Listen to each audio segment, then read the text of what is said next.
Alright, we're back with the deck tech for GG, which is a fun little green devotion deck based around Primal Crux. So before devotion to green was a thing, Chroma existed back in Eventide. Primal Crux basically says power and toughness is equal to the number of green mana symbols in the mana costs of permanents that you control. It also has trample. So by itself is a 6/6, but obviously you're going to be playing other things with green in their mana costs. And we are no exception. We're going to be playing things like Calney Hydra. Calney Hydra is pretty good. Costs less to cast, green less to cast for each green creature you control. Has trample. Has got 8 green mana symbols in its mana cost. So suddenly, with these two out of the battlefield, you have a fairly large amount of tramply creatures. The rest of the deck is much in the same way, but just at different costs. So we got the Steel Leaf Champion and the Predator Ruses. Steel Leaf, very, very good. 5/4. Can't be blocked by creatures with power 2 or less. Predator Ooze, indestructible. When it attacks, get a counter. When it deals damage and kills a creature, gets a counter. It's very hard to stop. Very good blocker. Just very hard to deal with.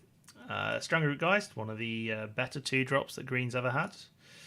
And then we've got a bunch of mana creatures to try and ramp our way into these expensive things. So, Voyaging Satyr, we've got Arbor Elf, we have Utopia Sprawl, we've got Nykthos, obviously. Nykthos, when you have a bunch of green symbols in your permanents, then being able to tap for huge amounts of mana and then saying untapping with Voyaging Satyr and then redoing it basically lets you cast whatever you have in your hand.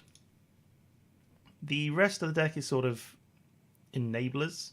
So we have Aspect of Hydra, can actually kill people just out of nowhere.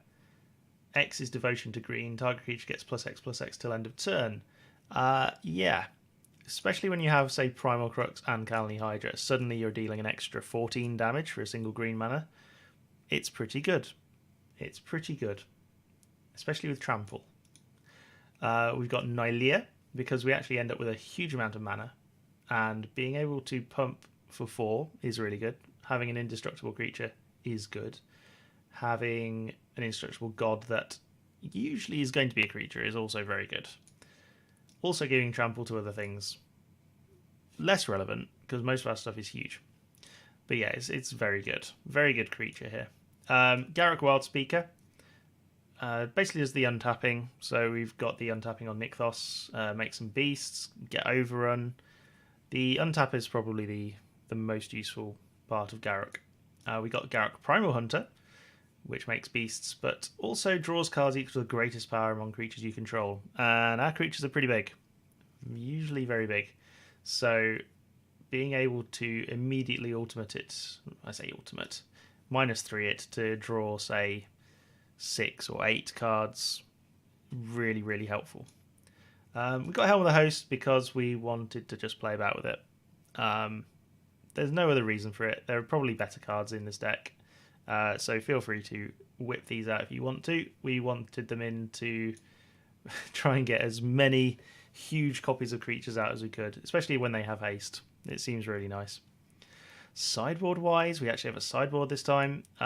So we have some useful creatures. So we've got utility creature like Acidic Slime. We've got 4 of those.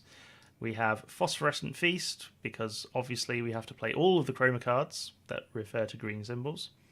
Being able to gain 2 life for each green mana symbol in those mana cards' mana cost is actually not too terrible. No, it is terrible. I just wanted to put it in. It's a fun card. We actually gained something like 15 or 18 life, or not 15, about 18 life, I think, off one of these cards. It was very, very funny. Leyline of Life Force, very good against blue decks. Stops your creature spells from being countered, which is kind of useful when you've got expensive things like this. Creeping Corrosion just gets rid of all the artifacts. We don't really play artifacts, so that's fine. Sky Reaping deals damage to each creature with flying equal to your devotion in green, so basically an airborne wrath, which is nice. And a couple of Tormod scripts just to deal with the graveyards like Dredge, etc. So yeah, that's the deck. It is a really nice, fun, stompy green deck that doesn't really cost too many tickets, and yeah, it's pretty good fun. So yeah, go and try it out. Hi everyone, thank you for watching the video. If you liked it, you can find more content at the following locations.